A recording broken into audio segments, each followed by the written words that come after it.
नमस्कार, मैं सुबोध कुमार सिंह एक बार फिर से अपना एक दूसरा वीडियो लेके आया हूँ। इसमें बेसिकली बेटा जी हम लोग सीरीज ऑफ पैरेलल कॉम्बिनेशन के बारे में पढ़ेंगे। इससे पहले कि मैं आगे बढ़ूँ और डेफिनेशन पढ़ाऊँ और डेरिवेशन पढ़ाऊँ और आप लोगों को न्यूमेरिकल का नॉलेज दूँ, मैं आपको एक बार फिर से दोहराना चाहता हूँ क्या कि अगर मैं रजिस्टर कहूँगा तो रजिस्टर कुछ भी हो सकता है। मैंने आप लोगों को दोनों इलेक्ट्रिक एप्लायंस और रजिस्टर के बीच में बहुत अच्छे तरीके से इसके प्रीवियस वीडियो में नॉलेज दिया है। ठीक है, मैंने आप लोगों को बता दिया है कि सारे इलेक्ट्रिक एप्लायंसेस रजिस्टर कहे जा सकते हैं, लेकिन कुछ स्पेसिफाइड फंक्शन के कारण उनका नाम अलग अलग दे दिया गया है। ठीक है, हाँ, कुछ इलेक्ट्रिक एप्लायंसेस ऐसे होते हैं जो सिर्फ और सिर्फ रेजिस्टेंस प्रोड्यूस करने के लिए बनाए जाते हैं, तो इसलिए उसको स्पेशली नाम दे दिया गया रजिस्टर। और ये स्टेट और रजिस्टर दोनों का फोटो मैंने दिखाया था। ठीक है, तो इससे पहले कि मैं आगे जो आपको स्क्रीन पे दिख रहा है कि डेफिनेशन दिख रही होगी आपको और डायग्राम वगैरह, इसको बताने से पहले मैं आपको थोड़ा सा प्रैक्टिकली तो नहीं, लेकिन थोड़ा सा मैं अपने लैंग्वेज में इस चीज़ों को जरा समझा दूँ। ठीक है, तो चलिए फिर मैंने एक वाइट पेज लिया, क्लीन पेज सॉरी। ठीक है, ये आप देखिए, ये चीज़ आपको दिख रहा होगा स्क्रीन पे अच्छे से। देखिए, अभी बेटा लॉकडाउन का टाइम है और सारी दुकानें लगभग बंद हैं। मैं भी घर में हूँ, आप भी घर में हैं, और इस समय मेरे पास यही सामान था, इसलिए मैंने इन्हीं के हेल्प से ये चीज़ बनाया, क्योंकि इसमें आपको समझाना थोड़ा इजी होगा। यहाँ पे मैंने पेपर लपेट दिया है, वायर के ऊपर पेपर लपेट के उस पर टेपिंग कर दी है। अभी आपको क्या क्या चीज़ें लेट करके चलनी है। ये जो आपको जितने आपको पेपर वाले बॉल्स दिख रहे हैं, इसको आप पेपर ना एज्यूम करके आप सपोज करके चलिए कि ये एक रजिस्टर है। ठीक है, जिसको इसको अगर इस पेपर बॉल को जिसको मन है वो बल्ब मान ले, टीवी मान ले, फ्रिज मान ले, लेकिन लेट करके चलिए कि ये एक रजिस्टर है। हम यहाँ पे हमारा टॉपिक है सीरीज ऑफ पैरेलल कॉम्बिनेशन। ठीक है, तो आइए हम हिंदी वर्जन यानी ठेठ देहाती लैंग्वेज में चीज़ों को समझें कि सीरीज ऑफ पैरेलल कॉम्बिनेशन क्या है।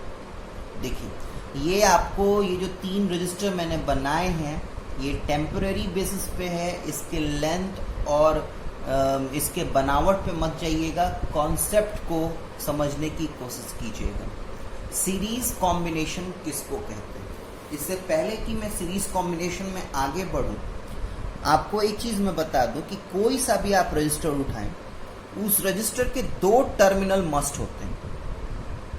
2 टर्मिनल मस्ट होते हैं। आपके पास 2 पिन प्लग भी होता है, 3 पिन प्लग भी होता है, लेकिन जो हेवी इलेक्ट्रिक एप्लायंसेस होते हैं, जैसे कि आपके कपड़े वाला प्रेस हुआ, एसी हुआ, कूलर हुआ, इसमें 3 पिन प्लग होता है। 3 पिन प्लग होने का मतलब क्या है? जो आपका 3rd प्लग ऊपर में जो मोटा सा होता है उसको हम अर्थिंग कहते हैं। वो हमारे सेफ्टी के लिए होता है। लेकिन अगर मैं बात करूं कि in order to run the any register 2 terminal is required. अगर आप किसी भी रजिस्टर को रन करना चाहते हैं तो आपको 2 टर्मिनल चाहिए। तो 2 टर्मिनल आपके पास ये दिख रहा है। ठीक है, सीरीज कॉम्बिनेशन किसको कहते हैं? सीरीज कॉम्बिनेशन किसको कहते हैं बाबू? तो ध्यान से सुनिएगा। सीरीज कॉम्बिनेशन कहने का मतलब क्या है कि अगर आप रजिस्टर के एक एंड को दूसरे रजिस्टर के एक एंड से जोड़ दें। ठीक है, क्या मैंने बोला?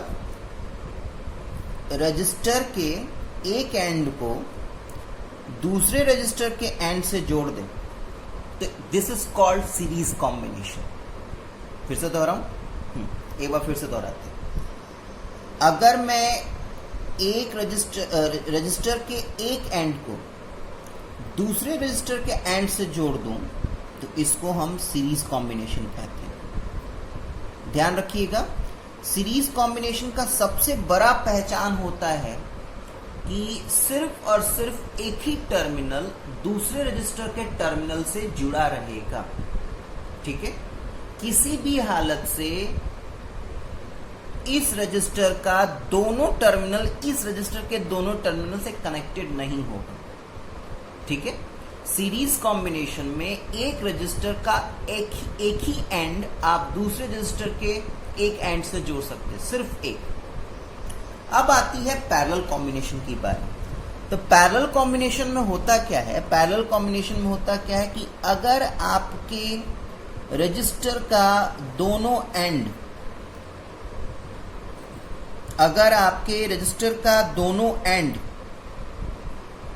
दूसरे रजिस्टर के दोनों एंड से जुड़ा रहे तो उसको हम पैरेलल कॉम्बिनेशन कहते हैं। मैंने बोला कि मेरे पास जो भी चीजें अभी घर में है मैं उन्हीं चीजों से आपको बताने की कोशिश कर रहा हूं। देखिए, ये तीनों रजिस्टर मैंने पैरेलली लगा भी दिया है, आपको समझ भी आ रहा होगा कि ये पैरेलल है।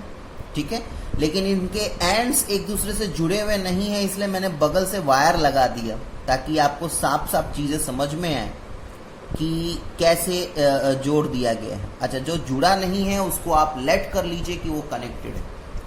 अब नॉर्मल सी बात है, ध्यान से देखिए, नॉर्मल सी बात है कि अगर ये वायर छोटा नहीं होता तो ये भी टच करता, इधर ये वायर छोटा नहीं होता तो ये भी इस वायर रेड वाले वायर से टच करता। डन। अब कहने का मतलब क्या है, जरा ध्यान से सुनिएगा और समझने की कोशिश कीजिएगा। ठीक है, अब चलिए एक एक करके मैं समझाता हूँ। लेट सपोज किया कि मैं थोड़ी देर के लिए ये वाला चीज यहां से एक रजिस्टर में हटा देता हूँ। ठीक है, अब मैंने जब एक रजिस्टर यहां से हटा दिया तो आप देख पा रहे होंगे, ठीक है, यहाँ पे सिर्फ वायर की बात हो रही है। ठीक है, तो इसका एक टर्मिनल इधर से और ये वाला टर्मिनल इधर से डायरेक्टली कनेक्टेड है। अब यहाँ पे डायरेक्टली कनेक्शन का भी एक महत्व होता है बेटा। यहाँ पे डायरेक्टली कनेक्शन का भी एक महत्व होता है। डायरेक्टली कनेक्शन का मतलब क्या है, एक बार मैं फिर से इसको अरेंज कर दूं, पंखे की हवा से ये फैल गया। डायरेक्टली कनेक्शन का मतलब होता है बाबू कि आपका ये जो कनेक्शन है ना, यहाँ देखिए, इस मैंने रेड वायर के हेल्प से इन दोनों को कनेक्ट किया। ठीक है, तो डायरेक्टली कनेक्शन का मतलब ये होता है कि ये जो कनेक्शन आप दे रहे हैं ना, तो ये जो आपको ये दिख रहा है, ये पाथ और ये वाला पाथ, इस पाथ में स्विच के अलावा और कुछ नहीं होना चाहिए। ठीक है, स्विच लगा सकते हैं आप, यहां पे कनेक्शन करते वक्त यहां पे स्विच लगा सकते हैं आप, यहां पे भी स्विच लगा सकते हैं। ठीक है, या पूरे सर्किट के अलोंग कहीं भी स्विच लगा सकते हैं। लेकिन ध्यान रखिएगा, स्विच के अलावा कुछ भी नहीं होना चाहिए। ठीक है, स्विच छोड़ के बाकी चीजें डायरेक्टली कनेक्टेड होने चाहिए, तभी जाके आप कह सकते हैं कि ये दोनों रजिस्टर पैरेलल है। ये बहुत समझना जरूरी है, टर्म और कंडीशन अप्लाइड। ठीक है, अभी आगे हम बात को बढ़ाते हैं। लेट सपोज किया कि मैंने कनेक्शन किया, मैंने कुछ इस तरीके से कनेक्शन किया। चीजों को समझिए, अभी घर में जितना सामान अवेलेबल है उतने के हेल्प से मैं आपको सब कुछ क्लियर कर रहा हूं। ठीक है, मैंने लेट सपोज कीजिए कि ऐसे कनेक्शन किया, ऐसे कनेक्शन कर दिया। ठीक है, एक सेकंड,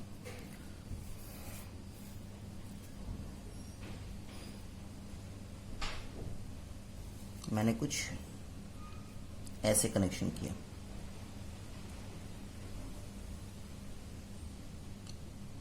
डन। थोड़ा टेढ़ा मेरा लग रहा है, लेकिन साफ साफ दिख रहा है ना बेटा कि ये दोनों आपस में पैरेलल हैं, देखने में हैं। लेकिन अब जरा चलिए कॉन्सेप्ट क्या दिया है उस पर चेकआउट करते कि क्या ये रियली पैरेलली कनेक्टेड है या बस हमें दिख रहा है। पैरेलल कॉम्बिनेशन का मतलब होता है जब ये वाला रजिस्टर इस वाले रजिस्टर के पैरेलली कनेक्टेड होगा, जब इसका दोनों एंड्स इसके दोनों एंड से डायरेक्टली कनेक्टेड हो। डायरेक्टली कनेक्शन में सिर्फ की को छोड़ के आप कुछ भी कनेक्ट नहीं कर सकते। चलिए चेकआउट कीजिए। अगर मैं इस एंड की बात करूं तो यहां से वायर निकल के इस रजिस्टर के वायर पे तो गया, लेकिन यहां पे ये भी कनेक्टेड है। इन द सेम वे अगर मान लिया कि कोई बच्चा कहेगा कि सर नहीं सर कनेक्शन तो क्या हुआ लेकिन पैरेलल तो है, चलिए मैं मान लूंगा कि इस एंड का इस रजिस्टर के एंड से कनेक्शन कनेक्टेड है, लेकिन क्या ये एंड इससे कनेक्टेड है? नहीं बाबू, मेरी बात को ध्यान से सुनिए। डायरेक्टली कनेक्शन का मतलब होता है कि की को छोड़ के और कुछ नहीं होना चाहिए। यहां पे ये जो रजिस्टर आपने लगा दिया ना बेटा, इस रजिस्टर के लगाने के कारण क्या हुआ, ये दोनों रजिस्टर देखने में तो पैरेलल हैं, लेकिन डायरेक्टली एक दूसरे के एंड से डायरेक्टली कांटेक्ट में नहीं है। ये रजिस्टर लगाने के कारण अब ये तीनों रजिस्टर सीरीज में आ गए। तो इस बात का ध्यान रखना बाबू कि स्विच को छोड़ के अगर कनेक्शन के पाथ में कुछ भी आ जाए ना तो वो सीरीज कॉम्बिनेशन होगा। ये बहुत बड़ा इंपॉर्टेंट चीज है, बिल्कुल ध्यान में रखिएगा। एक चीज और, मान लीजिए ये मैं रेड वायर हटा देता हूं। चलिए एक चीज और, चलिए डिस्कस करते हैं कि ये पैरेलल कॉम्बिनेशन में है या नहीं। एक वायर मैं यहां पे भी लगा देता हूं ताकि ये समझ में आए कि क्लोज सर्किट है, नहीं तो फिर थोड़ा सा अजीब सा लगता है। ठीक है, चलिए ये डिस्कस करते हैं कि कौन सा रजिस्टर एक दूसरे से पैरेलल है। देखिए साफ साफ मुझे अभी भी दिख रहा है कि ये दोनों मैथ्स के अकॉर्डिंगली ये दोनों पैरेलल तो हैं, लेकिन क्या फिजिक्स ये कह रहा है कि ये पैरेलली कनेक्टेड है? Check it out. मैं इस एंड की बात करूं तो जैसे मेरे टीचर ने बोला था कि बेटा अगर ये दोनों एंड इस रजिस्टर के दोनों एंड से डायरेक्टली कनेक्टेड हों तब हम पैरेलल कहेंगे। तो वो तो इधर तो चीज दिख रहा है मुझे, यहां पे सिंपल एक वायर से कनेक्टेड है, यानी इधर वाला तो सेटिस्फाई है, लेकिन जब मैं इधर आ रहा हूं तो इसके कनेक्शन के पाथ में ये वाला रजिस्टर आ रहा है। अब ये वाला रजिस्टर जैसे ही आ गया ना बेटा, ये अब तीनों सीरीज में आ जाएंगे। यानी आपको सारी बातें समझ में आ जानी चाहिए कि पैरेलल कॉम्बिनेशन और सीरीज कॉम्बिनेशन में क्या अंतर है। पैरेलल कॉम्बिनेशन में दो रजिस्टर डायरेक्टली कांटेक्ट में होंगे और दोनों के दोनों एंड्स एक दूसरे के साथ शेयर करेंगे। सीरीज कॉम्बिनेशन का कॉन्सेप्ट ही क्लियर है, सिर्फ एक एंड ही शेयरिंग होगा, डेट्स इट। ठीक है, चलिए और आगे बढ़ते हैं। ठीक है, तो एक बार मैं पहले डेफिनेशन पढ़ लूं ताकि साथ साथ में वो भी चीजें क्लियर हो जाए। पढ़िए, लिखा है When two or more register are connected end to end connection दिखाया था मैंने, एक ये वाला ये और ये ऐसे end to end कनेक्शन। ठीक है, when two or more register are connected end to each other then they are said to be connected in series। Done।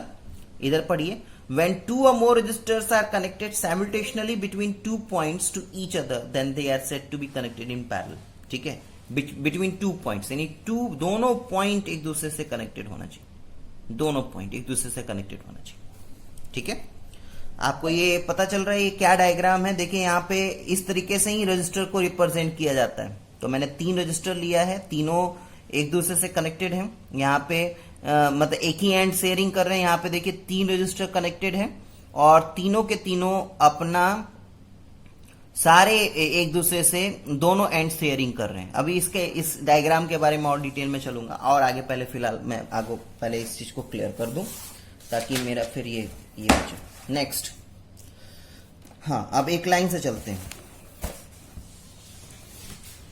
मैंने कहा कि जब भी मेरा सीरीज कॉम्बिनेशन में रजिस्टर प्रेजेंट हो, जब भी मेरा सीरीज कॉम्बिनेशन में रजिस्टर प्रेजेंट हो, R1, R2, R3 दिख रहा है, एंड टू एंड कनेक्शन है। ज्यादा नहीं कुछ बनाऊंगा तो एक सेल बना देता हूं, एक स्विच बना देता हूं। ठीक, जैसे ही मैं स्विच ऑन करूंगा ना बेटा, तो ये क्लोज सर्किट हो जाएगा, करंट निकलेगा आराम से, और ये करंट ऐसे होते हुए अपना सर्किट पूरा करके फिर वापस इधर आएगा। अच्छा, जरा अगर मैं अब ये कहूं कि इन series combination current passes through each resistor is same, तो आप मानेंगे इस बात को कि सारे रजिस्टर के अक्रॉस सेम करंट फ्लो कर रहे हैं? बिल्कुल साफ साफ दिख रहा है बेटा, इसमें कोई बहुत बड़ी मैं आपको रोबोटिक साइंस नहीं पढ़ा रहा, इसमें साफ साफ दिख रहा है कि अच्छा करंट यहां से निकला और ये करंट इससे क्रॉस होते हुए, इससे क्रॉस होते हुए, इससे क्रॉस होते हुए यहां पे चला गया। ठीक है, पाथ ही तो एक, करंट को पाथ चाहिए ना, तो एक ही तो पाथ है, डिफरेंट पाथ तो है नहीं कि डिफरेंट पाथ को फॉलो करेगा।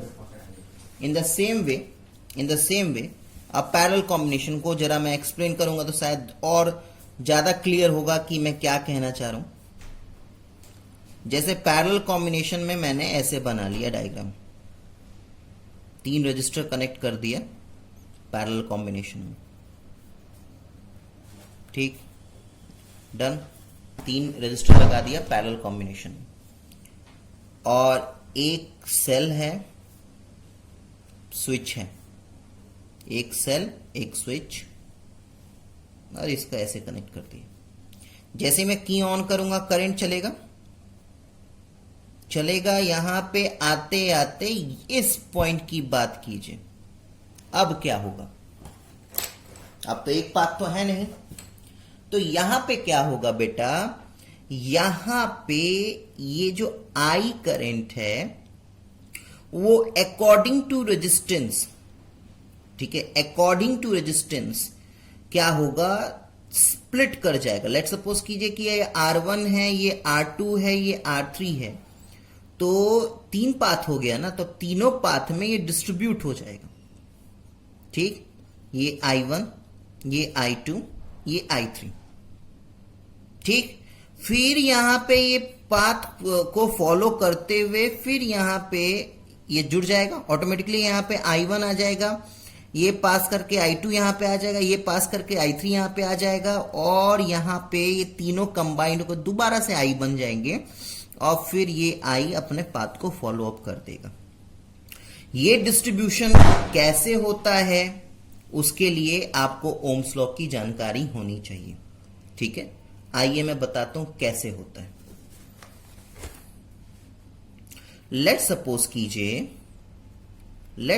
कीजिए कि आपके पास 3 रजिस्टर हैं। अब ध्यान से सुनते चलिएगा, क्योंकि न्यूमेरिकल सॉल्व करके मैं आपको बता रहा हूं कि करंट ऐसे डिस्ट्रीब्यूट कैसे हो रहा है।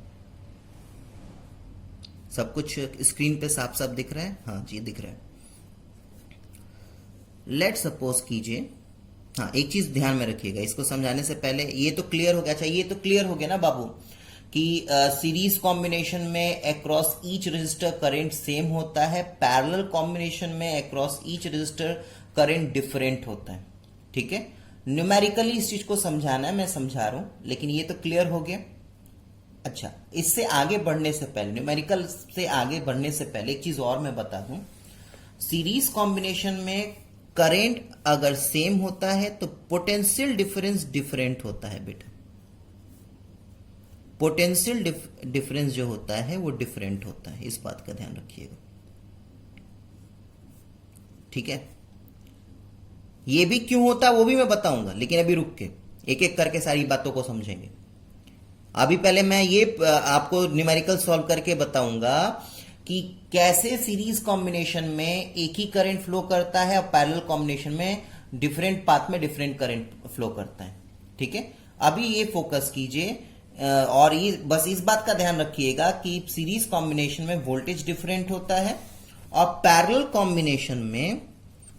कॉम्बिनेशन में वोल्टेज सेम होता है। यानी कहने का मतलब क्या है, अगर मैंने यहां पे 2 वोल्ट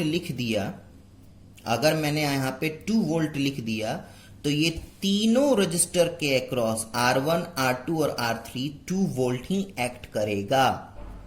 चले तो चलिए फिर देखिए, वही काम करूंगा, यहां पे मैंने 2 वोल्ट सेल लगा दिया, की लगा दिया, आई निकलेगा, और यहां पे मैं ओम भी क्लियर कर दूं। ये 2 ओम है, ये 4 ओम है, ये 8 ओम है। चले फिर, चलिए यहां पे आई पहुंचा, यहां पे आई पहुंच गया।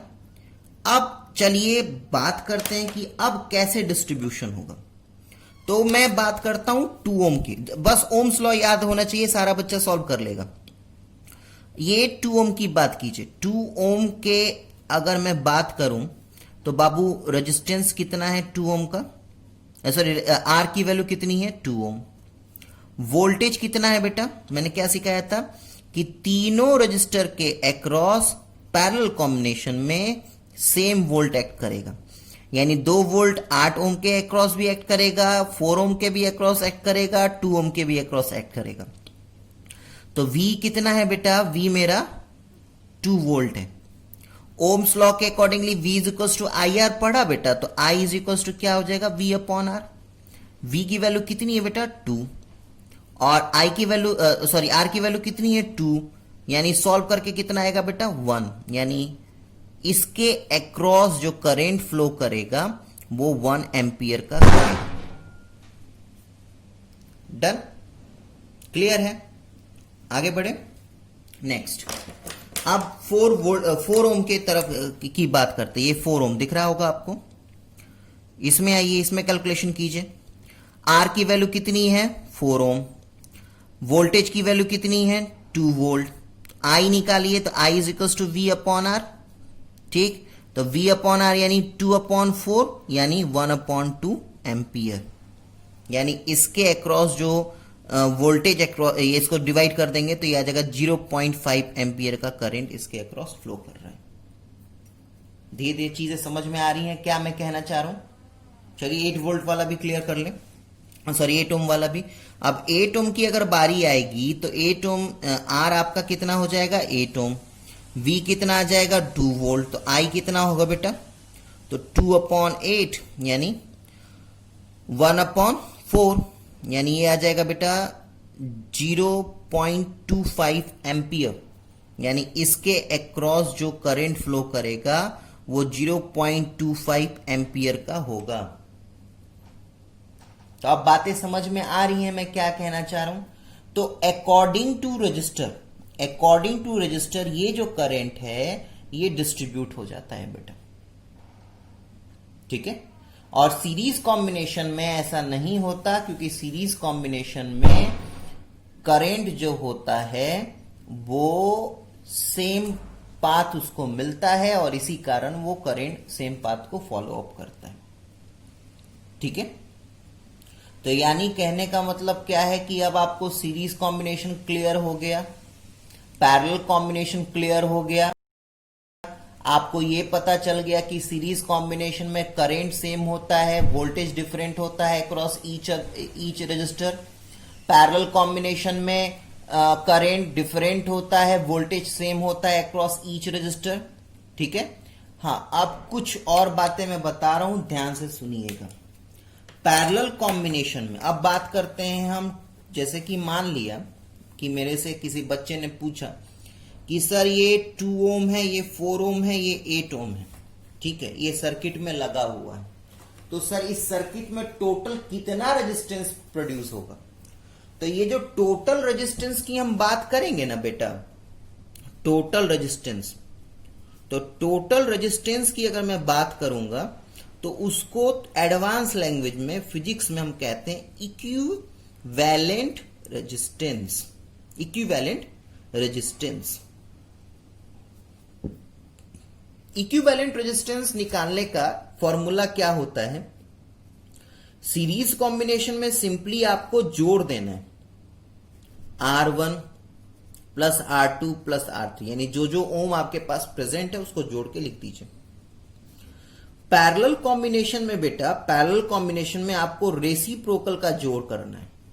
अच्छा, ये मैं ऐसी हवा में नहीं बोल रहा, इसका डेरिवेशन आपके सिलेबस में है, ये पढ़ेंगे, लेकिन अभी आप फिलहाल इतना जानिए कि अगर मैं टोटलिंग करने की बात करूं कि ये जो रजिस्टर्स जुड़े हुए हैं यहाँ पे, जो 2 ओम 4 ओम 8 ओम जो दिया हुआ है, तो अगर आपसे कोई पूछे कि ठीक है बताइए कि सर्किट में कितना टोटल रेजिस्टेंस है, तो उस टोटल रेजिस्टेंस को टोटल रेजिस्टेंस ना कह के इक्विवेलेंट रेजिस्टेंस कहिए, ठीक है। और उस इक्विवेलेंट रेजिस्टेंस को निकालने का फॉर्मूला क्या है, सीरीज में जस्ट जोड़ना है, ठीक है। अगर आपका सीरीज में रहता तो बस जोड़ देना होता 8 4 12, 12 2 14 ओम, ठीक है। पैरेलल कॉम्बिनेशन में आपको इसका रेसिप्रोकल का जोड़ निकालना है। तो पहले एक छोटा सा न्यूमेरिकल करते हैं ताकि कॉन्सेप्ट समझ में आ जाए, उसके बाद कुछ चीजें और मैं बताऊंगा, ठीक है। चलिए देखिए,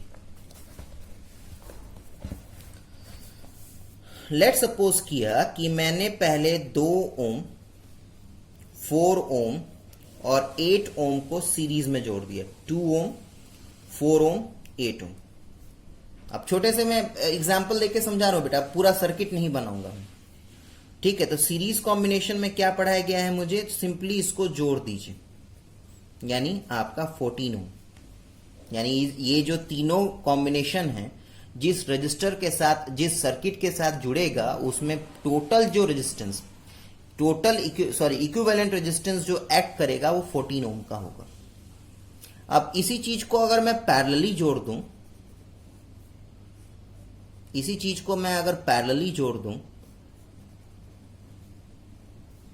तो 2 ओम, 4 ओम, 8 ओम, ठीक है। इसी चीज को मैं पैरेलली जोड़ दूं तो उसको सॉल्व करने का तरीका ये है। ये फॉर्मूला बेटा ध्यान रखिएगा, ये फॉर्मूला डेराइव करना आपके सिलेबस में है। अभी तुरंत इस टॉपिक को खत्म करने के बाद मैं उसी पे जाऊंगा, ठीक है। तो चलिए इसको सॉल्व करते हैं बेटा। ये आ जाएगा 1/2 प्लस 1/4 प्लस 1/8, ठीक है। तो 2 4 8 का एलसीएम आपका 8 हो जाएगा। सॉल्व करते हैं इसको, तो 2 के तो ये 4 हो गया बेटा, 4 2 जाए तो ये 2 हो जाएगा और ये 1 हो जाएगा। यानी बेटा आपका आ जाएगा 7/8, क्या 1 जो आरपी है, ये पी फॉर पैरेलल कॉम्बिनेशन, ठीक है।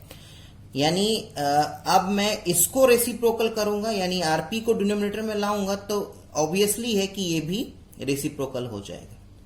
यानी 8/7 ओम जो है आपका ये इक्विवेलेंट यानी टोटल रेजिस्टेंस है इस सर्किट का, ठीक है।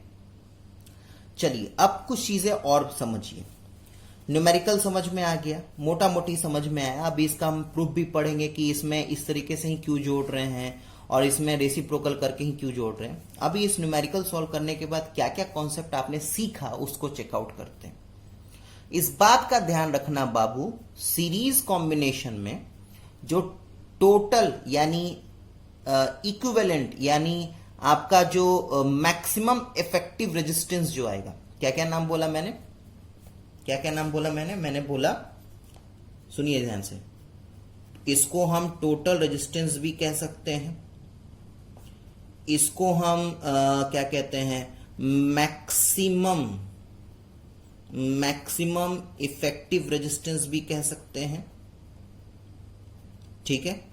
और इसको हम इक्विवेलेंट रेजिस्टेंस भी कह सकते हैं। 3 नाम है, तीनों नाम ध्यान में रखिएगा, ठीक है।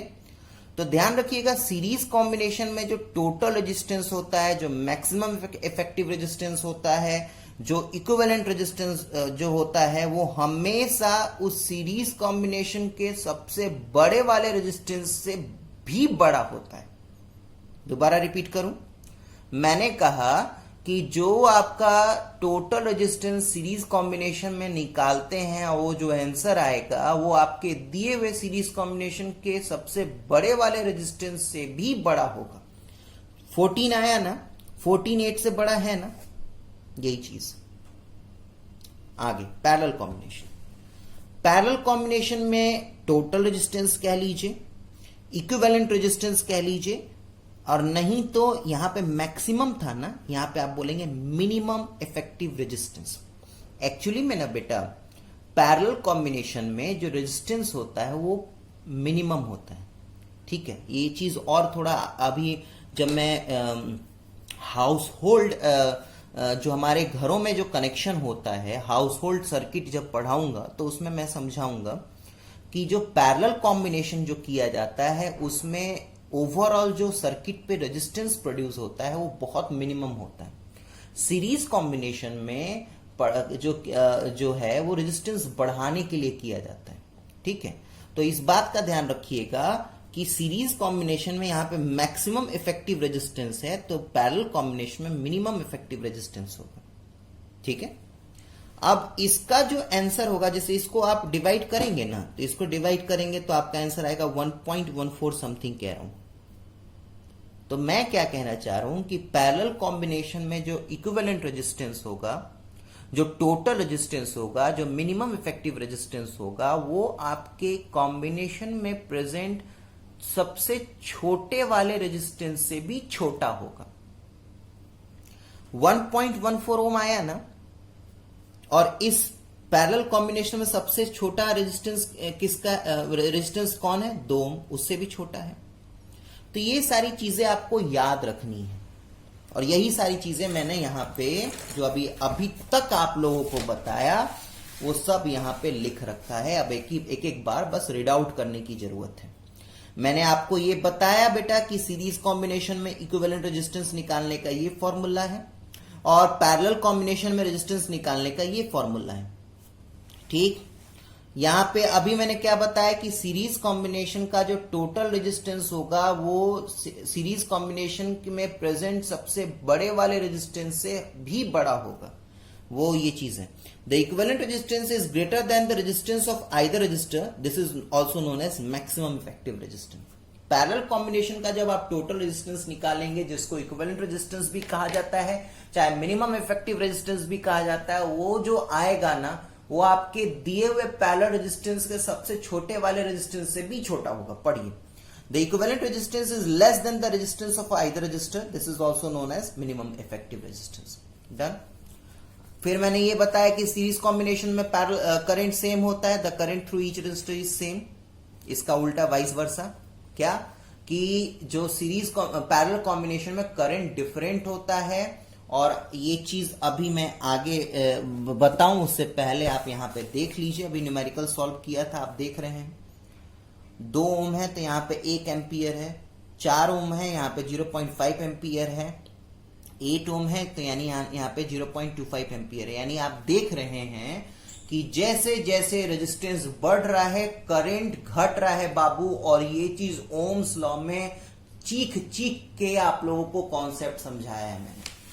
ठीक है, रेजिस्टेंस मतलब करंट के फ्लो को रोकना, यानी सीधा सीधा मतलब बनता है कि रेजिस्टेंस ज्यादा होगा तो करंट कम होगा।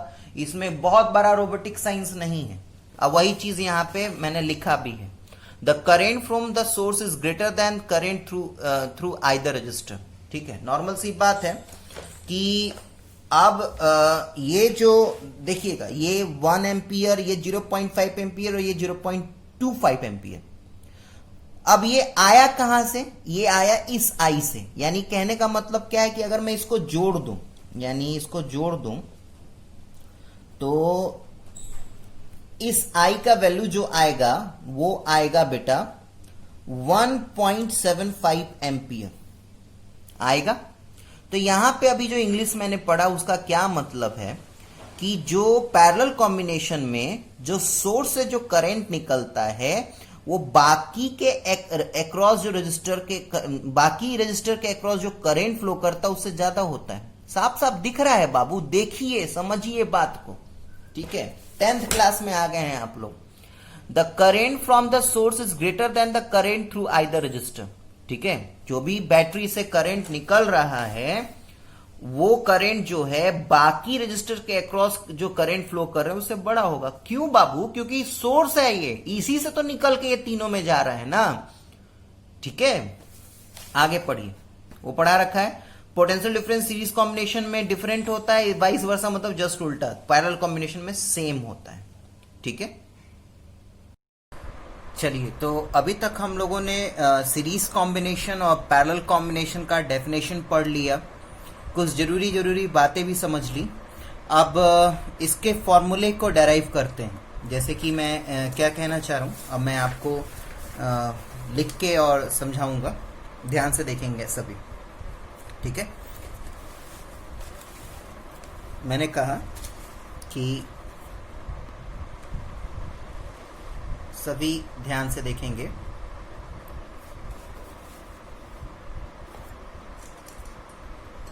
जब डेफिनेशन में पढ़ा रहा था और छोटा सा न्यूमेरिकल समझाया था तो उसमें मैंने बोला था क्या कि अगर आपका सीरीज कॉम्बिनेशन में रेजिस्टेंस प्रेजेंट है तो आपको सिंपली जोड़ देना है, यानी जो भी इंडिविजुअल रेजिस्टेंस हैं उनको जोड़ दीजिए।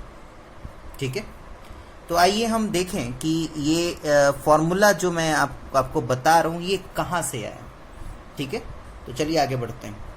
मैंने क्या किया, मैंने 3 रजिस्टर ले लिया और तीनों रजिस्टर को मैंने कनेक्ट कर दिया सीरीज में।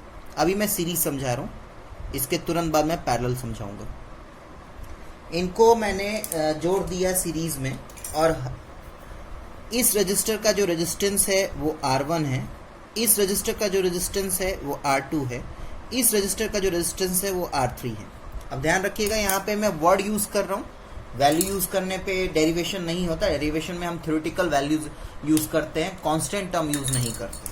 ठीक है बेटा, उसके बाद मैंने क्या किया, मैंने इसको एक सेल से जोड़ दिया और की भी लगा दी इसमें। और जैसे ही आपको पता है कि जैसे ही मैं इस की को ऑन करूंगा, इस सेल का जो वोल्टेज है that is V, capital V। ठीक है, जैसे ही मैं की को ऑन करूंगा एक करंट I इस सोर्स सेल से निकलेगा और ये सारे रजिस्टर को क्रॉस करते हुए अपने सर्किट को कंप्लीट करेगा। मैंने बता रखा है, दोबारा से समझा दूं कि सीरीज कॉम्बिनेशन में करंट सेम होता है, वोल्टेज डिफरेंट होता है। यानी एज यूजुअल जैसे मैंने R1, R2, R3 लिया है, ठीक उसी तरीके से जो वोल्टेज एक्ट कर रहे हैं उसको V1, V2, V3 ले लेता हूं मैं, ताकि नाम के अकॉर्डिंगली आपको कंफ्यूजन ना हो। यानी डेट सिंपली मीन्स कि जब मैं R3 रेजिस्टेंस की बात करूंगा तो उस समय जब पोटेंशियल डिफरेंस की बात करूंगा तो मैं V3 लूंगा। ठीक है, इन द सेम वे अगर मैं इस रजिस्टर की बात करूं, उसका अगर रेजिस्टेंस की बात करूंगा तो R2 कहूंगा और इसका पोटेंशियल डिफरेंस की बात करूंगा तो ये V2 हो जाएगा। चले आगे बढ़े। चलिए, आपके टीचर ने ओम्स लॉ में आपको क्या पढ़ाया? आपके टीचर ने ओम्स लॉ में आपको क्या पढ़ाया? आपके टीचर ने ओम्स लॉ में पढ़ाया क्या कि V is equals to IR होता है बेटा। ठीक है, यानी डेट सिंपली मीन्स क्या कि V1 is equals to IR1 हो जाएगा, V2 is equals to IR2 हो जाएगा और V3 is equals to IR3 हो जाएगा। बात समझ में आया? मैं दोबारा से बताऊं, ये ओम्स लॉ है। ओम्स लॉ के accordingly V is equals to IR होता है। तो ऑब्वियसली जब मैं V1 की बात करूंगा तो डेट मीन्स क्या कि IR1, क्योंकि R1 के अक्रॉस जो करंट फ्लो कर रहा है वो I है और उसका रेजिस्टेंस R1 है, तो IR1। अगर मैं V2 की बात करूं तो IR2 हो जाएगा, because in the same way resistance R1 के अक्रॉस अगर I क्रॉस कर रहा है तो रेजिस्टेंस R2 के भी अक्रॉस I क्रॉस कर रहा है और उसका जो रेजिस्टेंस की value R2। In the same way V3, तो V3 यानी IR3। क्लियर है? चलिए, अब जब आपको ये क्लियर है तो आप ये भी आपको समझ में आ गया होगा कि बेटा यही वोल्टेज ना इन तीनों के अक्रॉस डिवाइड हो रहा है। बात को समझिए, यही वोल्टेज जो है, यही पोटेंशियल डिफरेंस है ना जो इन तीनों रेजिस्टेंस के अक्रॉस डिवाइड कर रहा है। यानी हम सीधा सीधा V is equals to V1 plus V2 plus V3 लिख सकते हैं। V के जगह हम क्या पुट कर सकते हैं बेटा? V के जगह हम IR पुट कर सकते हैं। V1 के जगह हम क्या पुट कर सकते हैं बेटा? IR1। V2 के जगह IR2, V3 के जगह IR3।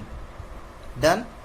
मैं क्या करूंगा, इधर तो IR लिखूंगा और इन तीनों में से I कॉमन ले लूंगा, तो R1 plus R2 plus R3 और इस तरीके से I कैंसिल हो जाएगा और आपके पास जो टोटल रेजिस्टेंस का फॉर्मूला आएगा वो ये आएगा। क्योंकि ये सीरीज कॉम्बिनेशन है ना बेटा, इसलिए क्या करते हैं यहाँ पे सब्सक्रिप्शन में S लिख देते हैं। आप नहीं भी लिखेंगे तो चलेगा, लेकिन for the standard way of writing आप S यूज किया कीजिए, क्योंकि S देखते ही टीचरों को समझ में आ जाएगा कि ये सीरीज कॉम्बिनेशन के लिए फॉर्मूला यूज किया गया है। तो अब मोटा मोटी समझ में आ रहा है कि वहां पे जब मैं न्यूमेरिकल सॉल्व कर रहा था अभी थोड़े से समय पहले इसी वीडियो में, तो वहां पे मैंने सीरीज कॉम्बिनेशन में जो रजिस्टर कनेक्टेड थे तो डायरेक्टली क्यों जोड़ दिया था, क्योंकि फॉर्मूला ही यही है। चले आगे बढ़े। अब आगे हम बात करते हैं पैरेलल कॉम्बिनेशन की। पैरेलल कॉम्बिनेशन को भी ध्यान से समझेंगे बेटा। पैरेलल कॉम्बिनेशन, तो पैरेलल कॉम्बिनेशन में क्या करना है मुझे पैरेलल कॉम्बिनेशन में सारे रजिस्टर को पैरेलली कनेक्ट कर देना है।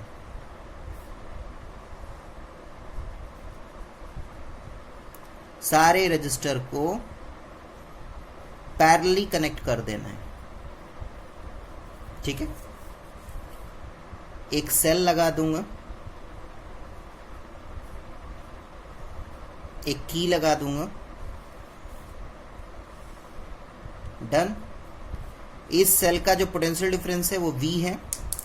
ऑब्वियसली ये रजिस्टर का अगर मैं रेजिस्टेंस R1 ले लेता हूं, इसको R2 ले लेता हूं, इसको R3 ले लेता हूं। पैरेलल कॉम्बिनेशन में मेरे टीचर ने मुझे पढ़ाया है क्या कि सारे रजिस्टर के अक्रॉस सेम वोल्टेज काम करता है बेटा। तो सारे रजिस्टर के अक्रॉस सेम वोल्टेज काम करता है, डेट मीन्स क्या कि जितना इस सेल का पोटेंशियल डिफरेंस है वही यहाँ पे इन तीनों के अक्रॉस काम करेगा। अगर स्विच ऑन की के इस के की को अगर मैं स्विच ऑन करता हूं तो यहां से करंट I फ्लो करेगा, यहां पे पहुंचेगा। अब यहां पे इसके 3 पाथ बनेंगे, तो जैसा नाम है वैसे ही करंट का नाम मैं दूंगा। तो इसमें जो करंट फ्लो करेगा उसका नाम मैंने I1 पुट कर दिया, इसमें जो करंट फ्लो करेगा उसका नाम I2 पुट कर दिया, इसमें जो करंट फ्लो करेगा उसका नाम I3 पुट कर दिया। According to the name of resistance I have given the name of current, ठीक है। अब ये क्लियर हो गया। दोबारा से ये तीनों करंट यहाँ पे ज्वाइन होंगे और ये दोबारा फिर I बन के यहां से निकलेंगे, डन। एक बार दोबारा से चले। मुझे मेरे टीचर ने पढ़ाया कि Ohm's law is equal to V is equal to IR होता है, डन। यानी I is equal to V upon R होगा बेटा, ठीक। यानी कहने का मतलब क्या है कि मैं अगर I1 लिखना चाहूं तो मुझे V अपॉन R1 लिखना पड़ेगा, ठीक है। I1, तो I1 अगर लिखना चाहूं तो रेजिस्टेंस R1 लेना पड़ेगा, उसके अक्रॉस कितना वोल्टेज एक्ट कर रहा है V। इन द सेम वे अगर मुझे I2 लिखना है तो मैं क्या लिखूंगा, V अपॉन R2। इसके अक्रॉस ये जिस वायर के थ्रू I2 निकल रहा है उसका रेजिस्टेंस कितना है R2, अब वोल्टेज कितना है V। इन द सेम वे अगर मुझे I3 लिखना है तो मैं VR3 लिख दूंगा, क्लियर। अब बिल्कुल समझदारी वाली बात देखिए, I is equal to I1 plus I2 plus I3 लिख सकता हूं मैं। यही I है ना बेटा जो 3 भाग में डिवाइड किया गया है, न्यूमेरिकली भी सॉल्व करके मैंने आपको दिखाया है। यही सोर्स का ही तो I है ना जो तीनों वायर में बट गया, ठीक है। तो यानी कहने का मतलब क्या है कि ये I जो है डेट उससे बना I1 I2 I3, यानी उन तीनों को अगर हम जोड़ेंगे तो हमें I का वैल्यू पता चल जाएगा। अब सबकी I की, I1 की, I2 की और I3 की वैल्यू पुट कर दीजिए, तो V अपॉन R, ठीक। यहां पे V upon R1 plus V upon R2 plus V upon R3 हो गया। सबसे V कॉमन लेंगे, V अपॉन R, तो V अगर मैं कॉमन ले लेता हूं तो अंदर में क्या बचेगा मेरे पास, 1 upon R1, 1 upon R2, 1 upon R3। V cancel हो जाएगा और क्या बचेगा मेरे पास, 1 upon R is equal to 1 upon R1 plus 1 upon R2 plus 1 upon R3। और क्योंकि ये पैरेलल कॉम्बिनेशन है ना, इसलिए मैं यहाँ पे P लिख दूंगा सब्सक्रिप्शन में। तो अब बातें समझ में आई कि ये फॉर्मूला जो मैं न्यूमेरिकल सॉल्व करते वक्त यूज कर रहा था वो कहां से यूज कर रहा था, उसका डेरिवेशन मैंने पढ़ा दिया, ठीक है। तो आइए थोड़ा सा थ्योरी अपना देख लीजिए। देखिए यहाँ पे बहुत इंपॉर्टेंट क्वेश्चन है, डबल स्टार मैंने इसलिए लगा रखा है। आपको डेराइव क्या करना है, derive an expression for equivalent resistance. आपको पता है टोटल रेजिस्टेंस को हम इक्विवेलेंट रेजिस्टेंस कहते हैं when resistor are connected in series combination and parallel combination. तो सीरीज कॉम्बिनेशन आप देख पाए, मैं स्क्रीन पे दिखा रहा हूं आपको। सीरीज कॉम्बिनेशन में डायग्राम दिख रहा है, सेम डायग्राम मैंने बना के आपको अभी हिंदी वर्जन में आपको बता दिया, उसी का इंग्लिश वर्जन आप देख पा रहे होंगे। वही सेम प्रोसीड्यूर है, पढ़ लीजिएगा, पक्का है समझ में आ जाएगा। नहीं समझ में आएगा तो मुझे इन्फॉर्म कीजिएगा, नेक्स्ट वीडियो में और रिकॉर्ड करके मैं भेजूंगा, ठीक है। ये आपका सीरीज कॉम्बिनेशन के लिए हो गया। पैरेलल कॉम्बिनेशन के लिए देखिए, पैरेलल कॉम्बिनेशन के लिए डायग्राम आपको अभी बना के मैंने सारा डेराइव किया, ठीक है। आराम से स्क्रीन पे देखते जाइए, सब कुछ वैसे ही डेराइव किया है, बस थ्योरी यहाँ पे जोड़ी है मैंने इंग्लिश में, ठीक है, कि थोड़ा बहुत तो बेटा थ्योरी लिखना पड़ेगा पेपर में, ठीक है। तो ये आपका पैरेलल कॉम्बिनेशन का यहाँ तक डन हो गया, ठीक। ये यहीं पे अभी फिलहाल स्टॉप कीजिए। अभी इससे प्रीवियस वाले वीडियो में वापस चलते हैं।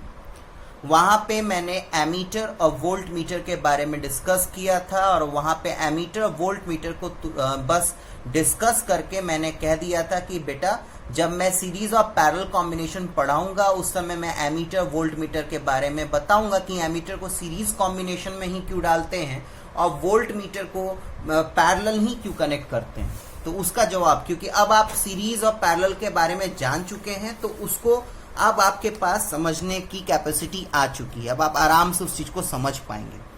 तो आइए हम जानते हैं कि why ammeter is connected in series, parallel में क्यों कनेक्ट नहीं करते। सब कुछ बेटा लॉ में छिपा रहता है। ओम्स लॉ में क्या पढ़ा हमने, ओम्स लॉ में हमने पढ़ा V is equal to I R, यानी इस तरीके से अगर मैं रिलेट करूं तो मैं V upon I is equal to R, यानी इसको और फर्दर मैं अगर रिजॉल्व करूं तो ये 1 अपॉन आई, ठीक है, is directly proportional to this. यानी अगर मैं इस प्रोपोर्शनैलिटी साइन को ध्यान से देखूं तो I और R यानी रेजिस्टेंस और I के बीच में इनवर्सली प्रोपोर्शनल का रिलेशन बनता है, और ये साफ साफ कॉमन सेंस भी है बेटा। रेजिस्टेंस और रजिस्टर के बारे में इतना ना आप लोगों को पढ़ा दिया गया है कि बिल्कुल कॉन्सेप्ट क्लियर है। जितना ज्यादा रेजिस्टेंस उतना कम करंट, सीधा सीधा हिसाब। एमीटर क्या है, एमीटर का जो है, एमीटर जो है ऐसा डिवाइस है जो करंट के मैग्नीट्यूड को बताता है, यानी करंट को मापने में हेल्प करता है। अब कॉमन सेंस लगाइए कि अगर मैं आपसे कहूं कि एमीटर एक ऐसा डिवाइस है जो करंट को मापता है और करंट जो है वो इनवर्सली प्रोपोर्शनल है रेजिस्टेंस के, तो आपको क्या लगता है एमीटर का रेजिस्टेंस ज्यादा होना चाहिए या कम होना चाहिए? सोचिए। नो डाउट बेटा एमीटर का जो रेजिस्टेंस है वो कम होना चाहिए। क्यों? क्योंकि आपको एक्यूरेट करंट अगर कैलकुलेट करना है तो एमीटर का रेजिस्टेंस कम से कम होना चाहिए। जितना कम रहेगा एमीटर का रेजिस्टेंस उतना एक्यूरेट आपका करंट का रीडिंग आएगा।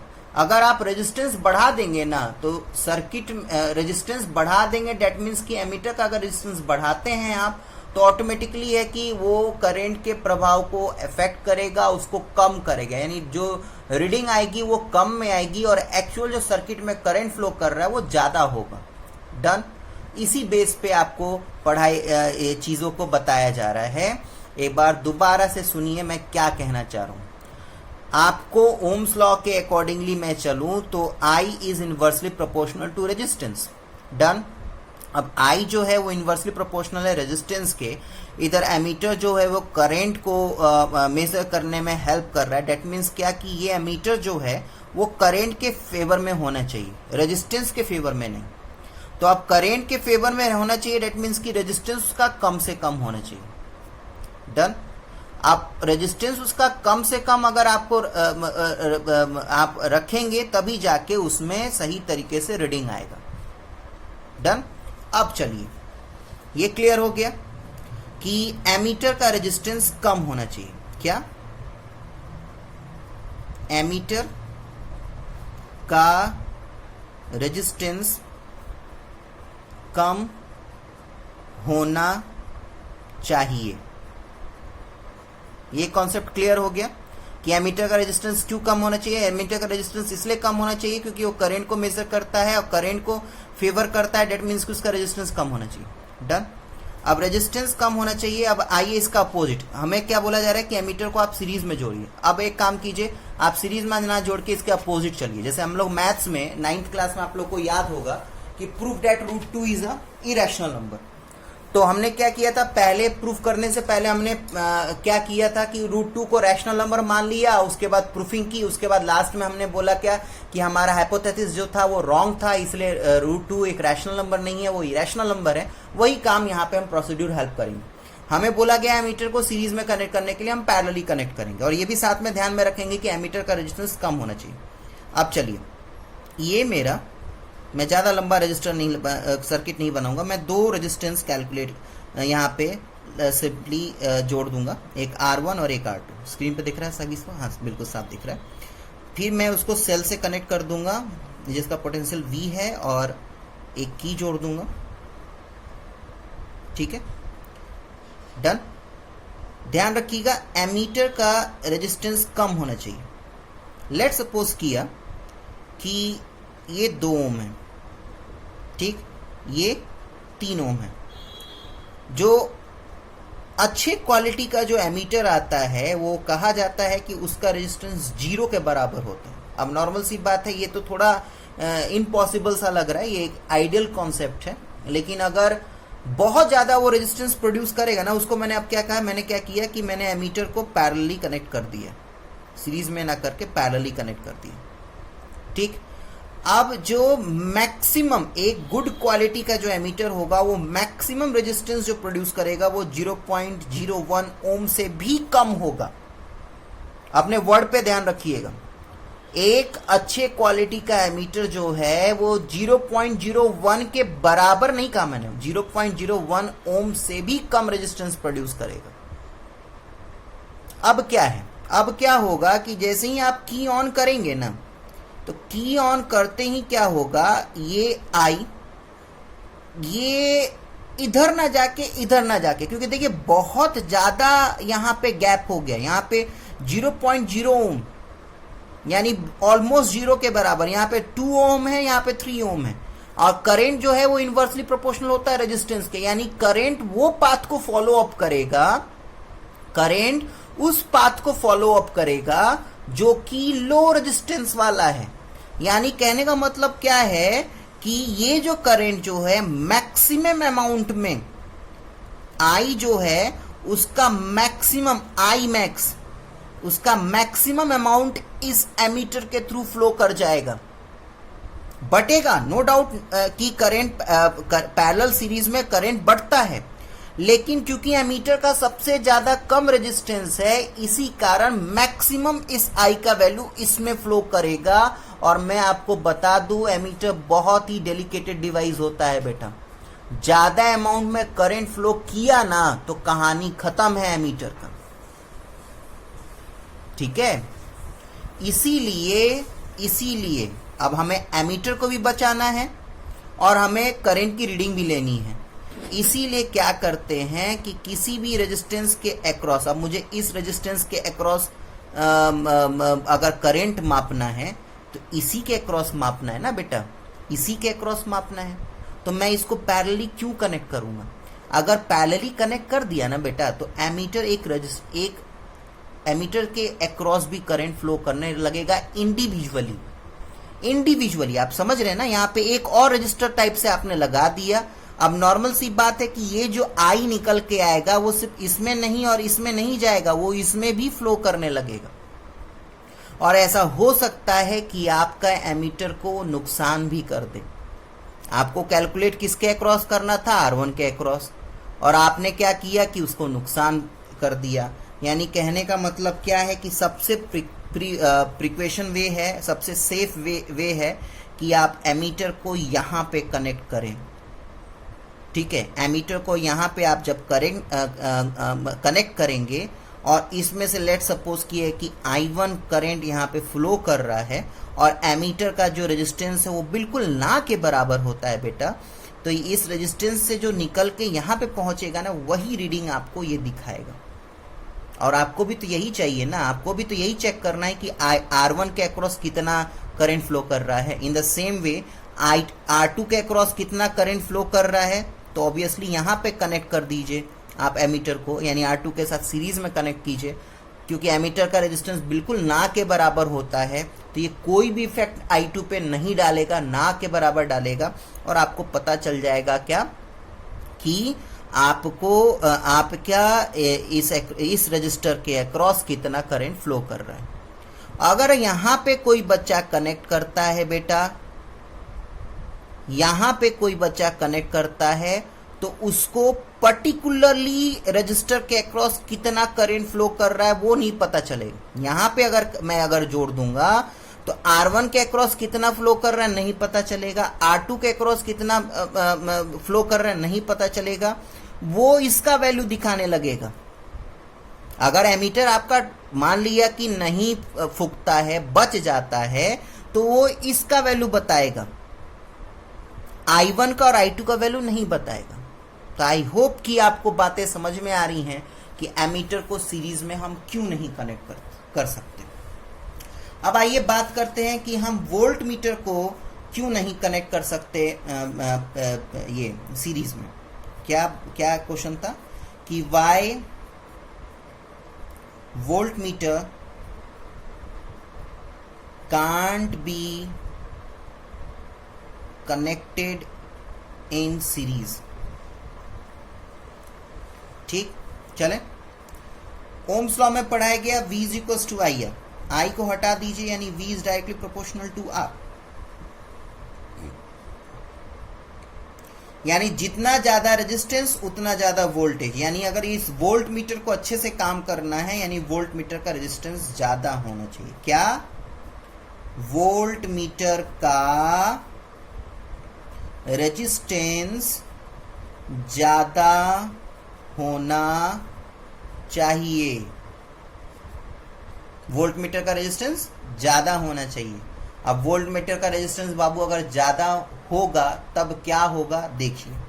अभी हमें क्या कहा गया है कि सीरीज में कनेक्ट नहीं करना। अब वही 9th क्लास का मैथ्स के हाइपोथेटिकल मेथड से हम चलेंगे, हम सीरीज में ही इसको कनेक्ट कर देंगे। तो लेट्स सपोज किया कि ये 2 ओम है, ये 3 ओम है, ये मेरा सेल है और वोल्टेज V, ये आपका की के हो गया, स्विच ऑन मोड में है, करंट I फ्लो करेगा बाबू। ठीक है, ये आपका लेट सपोज V1 है और ये आपका V2 है। डन। मेरे से कहा जा रहा है क्या कि इस रजिस्टर 2 ओम के अक्रॉस कितना वोल्टेज एक्ट कर रहा है, मुझे वोल्ट मीटर से माप के बताइए। लेकिन मेरे टीचर ने बोला कि बेटा आप पैरेलली कनेक्ट करना, उसके बावजूद भी मैंने इसको सीरीज में कनेक्ट कर दिया। मैंने क्या किया, 2 ओम के आगे वोल्ट मीटर को जोड़ दिया। अब 2 ओम के आगे वोल्ट मीटर को जोड़ दिया ना बेटा, डेट मीन्स कि वो क्या आ गया, 2 ओम के साथ सीरीज कॉम्बिनेशन में आ गया। अब मैं आपको बता दूं, वोल्ट मीटर एक ऐसा डिवाइस है जिसका रेजिस्टेंस ज्यादा होता है। अगर एक छोटा मोटा भी वोल्ट मीटर की बात करूं ना मैं, तो वो 1000 ओम से ज्यादा रेजिस्टेंस प्रोड्यूस करता है। क्या? 1000 ओम से ज्यादा बोला मैंने। 10 मेगा ओम का भी वोल्ट मीटर आता है, ये मैंने मिनिमम बताया।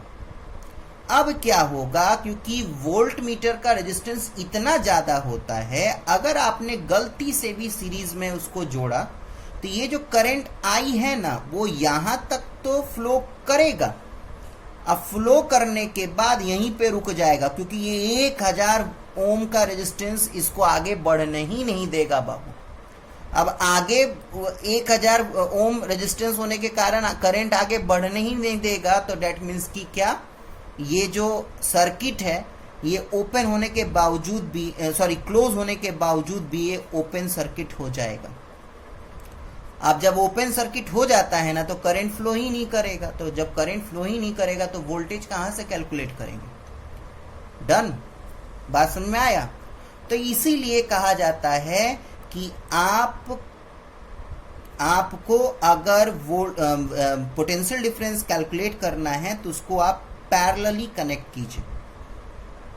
ठीक है, अब मैं एक छोटा सा और डायग्राम बनाता हूं, ध्यान से देखिए। अब जैसे ही मैं अगर 2 ओम ये है, इससे पैरेलली अगर मैंने वोल्ट मीटर जोड़ दिया, लेट सपोज कीजिए कि करंट आई यहाँ पे फ्लो करके आ रहा है, तो नो डाउट यहाँ पे 2 पाथ उसको मिलेगा, कुछ पोर्शन वोल्ट मीटर के तरफ जाएगा, लेकिन कुछ ही जाएगा क्योंकि इसका जो रेजिस्टेंस है वो 1000 ओम है, वो 1000 ओम है, यानी जितना ज्यादा रेजिस्टेंस होगा उतना ही कम करंट इधर आएगा, उतना ही कम करंट इधर आएगा, और मैक्सिमम अमाउंट में करंट जो जाएगा वो 2 ओम के तरफ जाएगा।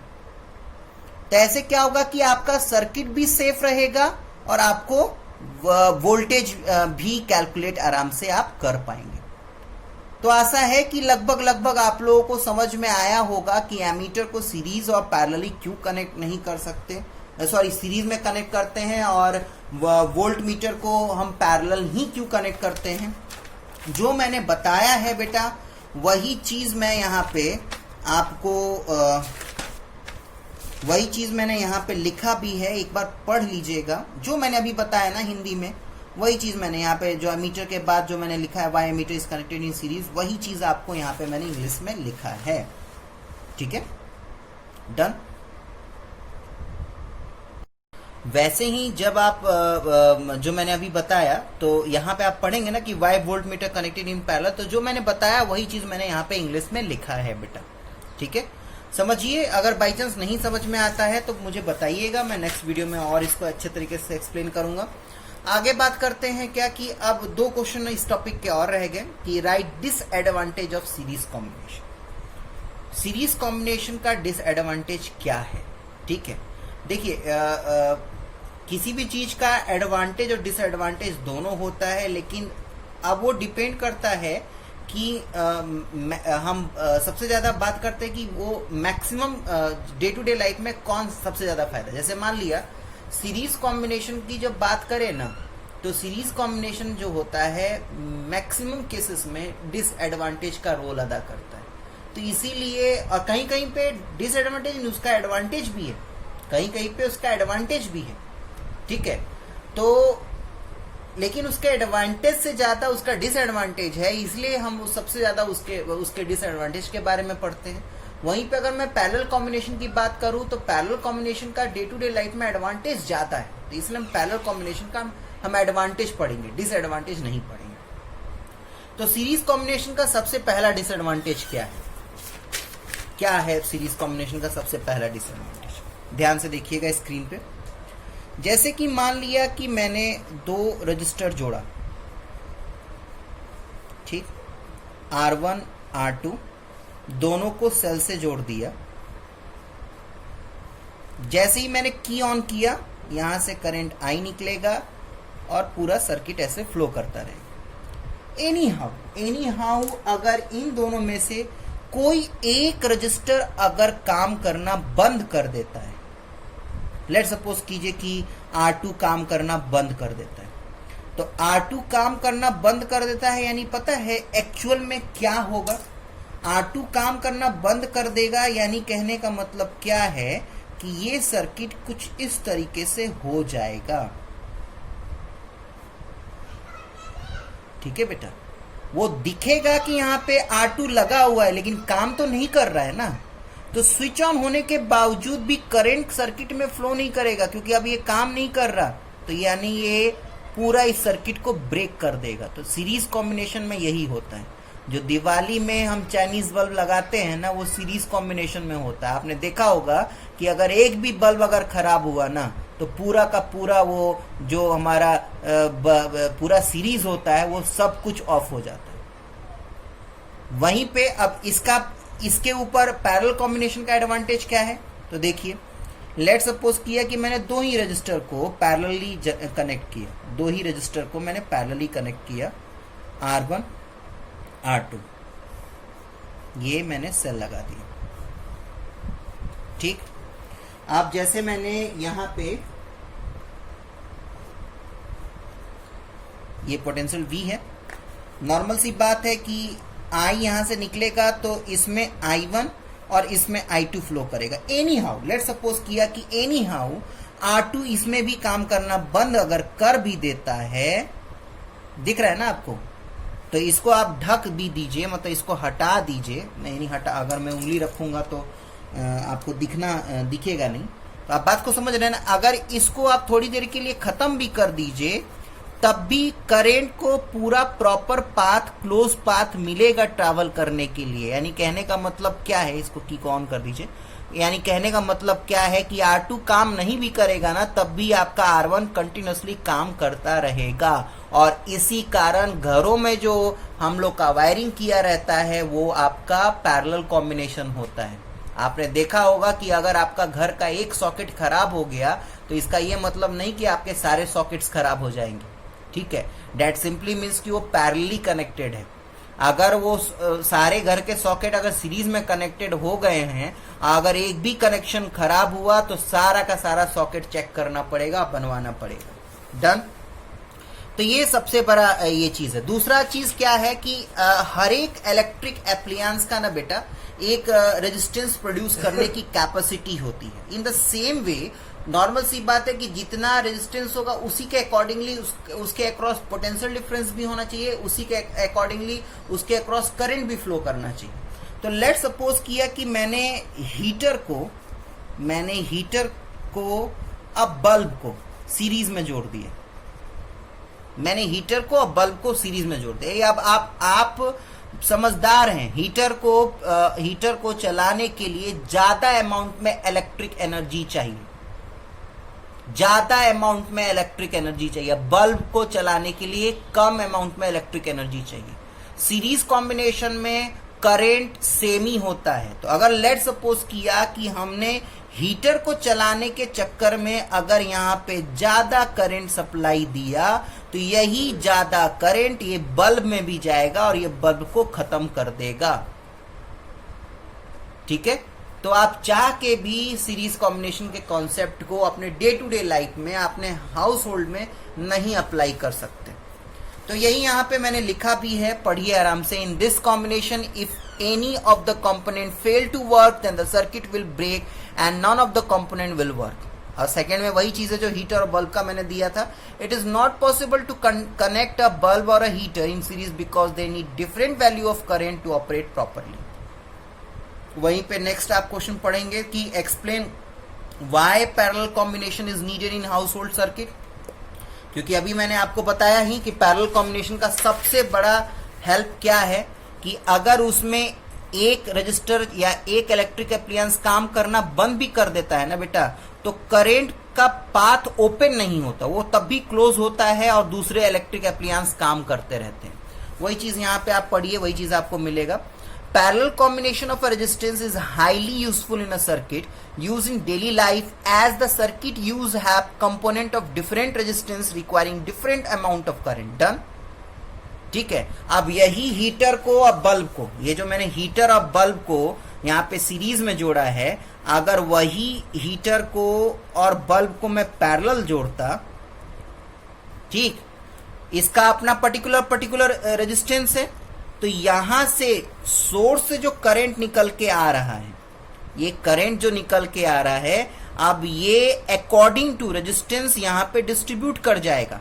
तो ना ही मेरा बल्ब खराब होगा और ना ही मेरा हीटर भी चलेगा, बल्ब भी खराब नहीं होगा। क्यों? क्योंकि यहां पे करंट रेजिस्टेंस के अकॉर्डिंगली डिस्ट्रीब्यूट कर दिया। अब यहां पे हीटर को ज्यादा चाहिए तो यहां पे ज्यादा करंट चला गया, यहां पे बल्ब को कम चाहिए तो इसमें यहां पे कम करंट आ गया, ठीक है। तो वही चीज है। This type of combination in a circuit divide the current along the components so that they can have necessary amount of current to operate properly. This is the reason of the connecting electrical appliances in parallel combination in household circuit. तो इस तरीके से ये जो topic है आपका खत्म हुआ, ठीक है। अब अच्छे से सारी चीजों को समझिए। उसके बावजूद भी अगर आप लोगों को चीजें समझ में नहीं आए तो प्लीज मुझे कन्वे कीजिए। मैं अपने नेक्स्ट टॉपिक का जो नेक्स्ट वीडियो बनाऊंगा उसमें उस टॉपिक को खत्म करने के बाद आपके ये डाउट्स भी क्लियर कर दूंगा, ठीक है। तब तक अपना ध्यान रखिए और अपना पढ़ाई कीजिए। धन्यवाद।